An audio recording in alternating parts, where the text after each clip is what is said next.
Howdy.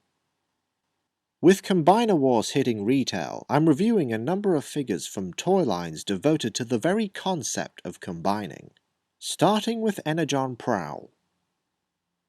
From the looks of things, Prowl's alternate form is a Formula 1 racer police car.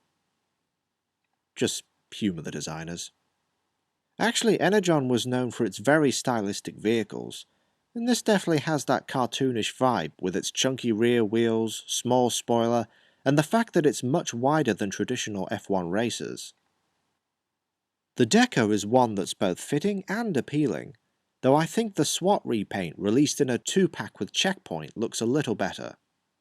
If nothing else, it's nice they didn't just go for a slavish G1 colour scheme. Much like Generations Drift, Energon Prowl sports kanji on the doors, or sides of the car, which in this case translates to Tokyo Metropolitan Police Department.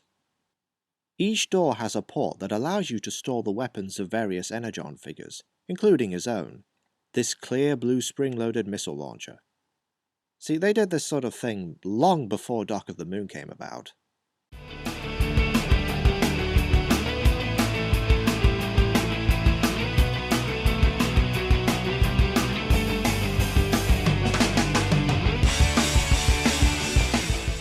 I'm sure you've all heard this figure has a very similar transformation to Armada Starscream's minicon, Swindle. Tires on the shoulders, spoiler on the chest, the front forms the legs, though naturally they can do more at the deluxe size. As for the robot itself, I honestly don't know how I feel about it. A lot of people say he's very stumpy, and I can kinda see that. Then I think of how much they had to work into most of these Energon Autobots, and I realise he could look a lot worse. Though as you'd expect from a toy built around a gimmick, some really weird design choices were made. From any angle but the front, it's easy to think his legs go all the way up to his neck, and while not loose, there's nothing really stopping them from sliding out, say when you're trying to pose him. And while we're on that, the hips and knees are a series of hinges, and the head is on this restricted ball joint that's moulded on a stem that juts out from the backpack. Most Autobots from the line have spark crystals, with ports for you to plug on Energon stars, which come with the basic class figures, I believe. Said crystals are usually, but not always, located in the chest area. So let's recap. Prowl has a nice, somewhat cartoony vehicle mode, and a robot mode that's decent if nothing special. So why buy them at all? Well, if you've heard of Energon, you'll know that most deluxe and mega Autobots can Powerlink. Pick two random bots, one forms the top half, the other forms the bottom. Said halves are jokingly referred to as shirt and pants modes by the fandom. And from what I've seen, Prowl's Powerlinx modes are some of the best you'll find. Let's take a look.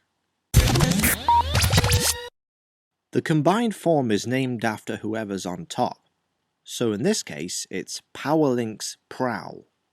Now this is his official shirt mode, though following another reviewer's advice, you may want to change some things. Rotate these pieces around so the writing is visible from the front. Also, extend the arms as you would his regular robot legs. And I agree, this looks better, plus the arms are now fully articulated. Most shirt modes suffer from ludicrously large forearms. Prowl's aren't so bad. And despite having flat fists, he can hold his weapon just fine. Prowl's pants mode is slightly weaker, but it still has its good points, not least of which great articulation. They're a little unstable given the overall lankiness coupled with these short heel spurs, though it may vary between combinations. Still plenty of kibble, but it's no worse than most pants modes. Officially, the spoiler forms a metallic skirt or loincloth. I prefer it as chest armor myself. It also helps unify the combination. Like I said, this isn't the greatest figure on its own, but if you pick up any of the Energon Autobots for the Powerlinking feature, make Prowl one of them. But of course, you need another. Now where am I going to get what? Oh yeah,